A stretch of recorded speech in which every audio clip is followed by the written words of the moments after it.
The 2008 global financial crisis proved one thing very clearly. Profits do not guarantee safety, but capital and liquidity does. So to address weakness in the global banking system, the Basel III framework was introduced. In this video, we will understand this Basel III norms, and by the end of this video, you will clearly understand what Basel III is, why Basel III was introduced, the three pillars of Basel III, capital norms under Basel III, liquidity ratios under Basel III, and why RBI follows stricter Basel III norms. Now, what is Basel III? Basel III is a global regulatory framework designed to strengthen banks' capital liquidity and risk management. Basel III was issued by the Basel Committee on Banking Supervision, which operates under the Bank for International Settlements. Now it applies to banks across the world to ensure three things. The first one is financial stability. The second thing is shock absorption. The third thing is reduce the probability of banking failures. Now, why was Basel III introduced? You see, Basel III was introduced after the 2008 global financial crisis. Now, during this crisis, banks had insufficient capital. Their liquidity had dried up and excessive leverage increased their risk. So, as a result, many banks collapsed or required government bailouts. Therefore, this Basel III aims to improve the quality and quantity of bank capital and ensures the adequate liquidity. Now, there are three main objectives of Basel III. Basel III mainly focuses on capital adequacy, leverage control, and liquidity risk management. So, these form the core of Basel III norms. Now, let us discuss these three one by one. The first one is capital adequacy under Basel III. Now, capital adequacy ensures that bank has enough own funds to absorb losses. Now, under Basel III, capital is divided into common equity tier 1. Now, this is the highest quality capital, which includes equity capital, retained earnings, as well as your reserves. This capital absorbs losses first. So, this is the highest quality capital, which is common equity tier 1. Next, you have an additional tier 1, which includes perpetual bonds and instruments that can absorb losses. Now, these instruments can be written down or converted into equity during any form of stresses.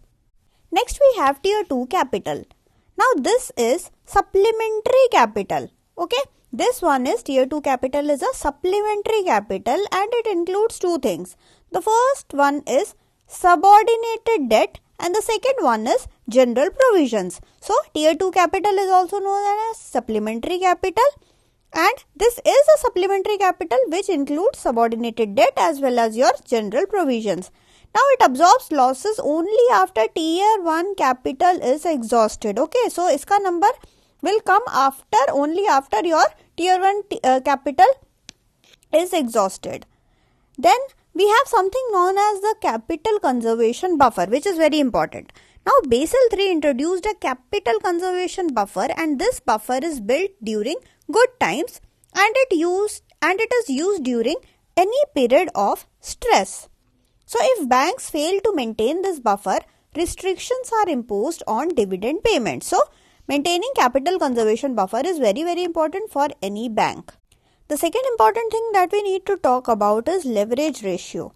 Now, Basel III introduced the leverage ratio to prevent excessive borrowing. Okay, so this was introduced to keep in mind to prevent any sort of excessive borrowing. Now, leverage ratio measures a bank's tier 1 capital relative to its total exposure. Okay, so this is important.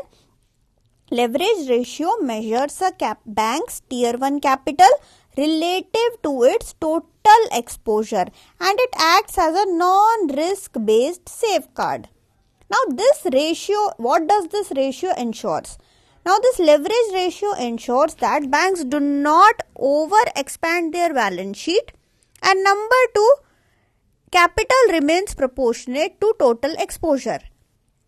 So, this leverage ratio जो है, this will act as a non-risk based safety measure. Next important, the third one is liquidity norms under Basel III. Now, this liquidity risk was a major reason for banks' failure during any of the financial crises that you take. Now, to address this, Basel III introduced two key liquidity ratios. The first one is liquidity coverage ratio. See, this liquidity coverage ratio, it ensures that banks have sufficient high quality liquid asset. So, this liquidity coverage ratio ensures that banks have sufficient high quality liquid assets to survive a 30-day stress scenario. Now, high quality liquid assets. So, what all those include? Now, high quality liquid assets include cash as well as your government securities. Okay, so high quality liquid assets will include two things. Mainly, it will include your cash, and second, it will include government securities. This ratio ensures short-term liquidity stability. Next, we have the net stable funding ratio, which is NSFR. Now, what is this? The NSFR, or the net stable funding ratio, ensures that banks maintain stable funding over a 1-year period. Okay. Net stable funding ratio ensures that banks maintain stable funding over a 1-year period. Now, this ratio mainly focuses on two things. Firstly, it focuses on long-term funding stability. And the second thing that its focus is on reducing dependence on short-term borrowings. Now, here one thing that you need to understand, one important thing is capital ratios protect against losses, and liquidity ratio protect against any sort of cash shortage. Okay, and leverage ratio control excessive balance sheet expansion. Okay, three things that you need to keep in mind is capital ratio will protect against losses, liquidity ratio will protect against cash shortages, and your leverage ratio will control excessive balance sheet expansion. And together, all these three, they will ensure? These together will ensure a safer and more resilient banking system. Okay, so this is a simple thing that you need to keep in mind. Next, we will look at RBI and Basel III. Now, you see, RBI has implemented Basel III norms with stricter requirements that we all know than the global minimum to enhance the resilience of the Indian banking system. So, whatever the norms are there in Basel III, it is much more stricter than what is required at a global level. Okay, this is done simply to enhance the resilience of our Indian banking system. Now, RBI follows a conservative approach. But why? So, RBI follows a conservative approach because public sector banks dominate in India. And second, financial stability is a priority. Also, depositor protection is very, very critical. Okay, so RBI, why does RBI follow a conservative approach? RBI follows conservative approach because public sector banks dominate in India, in our country.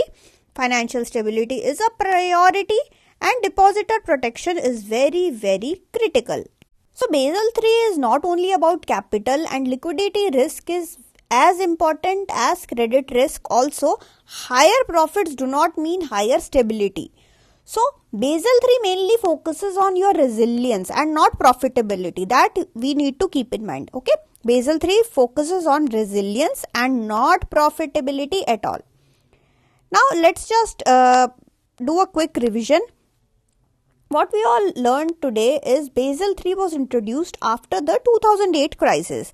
It strengthens the capital, leverage as well as your liquidity.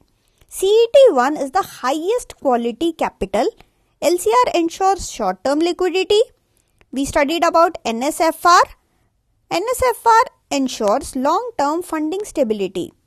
And RBI follows stricter Basel III norms. So, we have seen that Basel III now represents a shift from profit-focused banking to stability-focused banking. Here the focus is, Basel III's focus is not on profit, कि we have to make profit, no. Basel III जो है, it focuses on maintaining the stability. Okay, so the approach is a stability-focused banking approach. So I guess with this we got an overview of what Basel III actually is. In the next video, we will talk about LCR, which is liquidity coverage ratio, and NSFR. That's it for this session. Thank you so much for watching. Like, share and subscribe to Riya's classes. Thank you and bye-bye.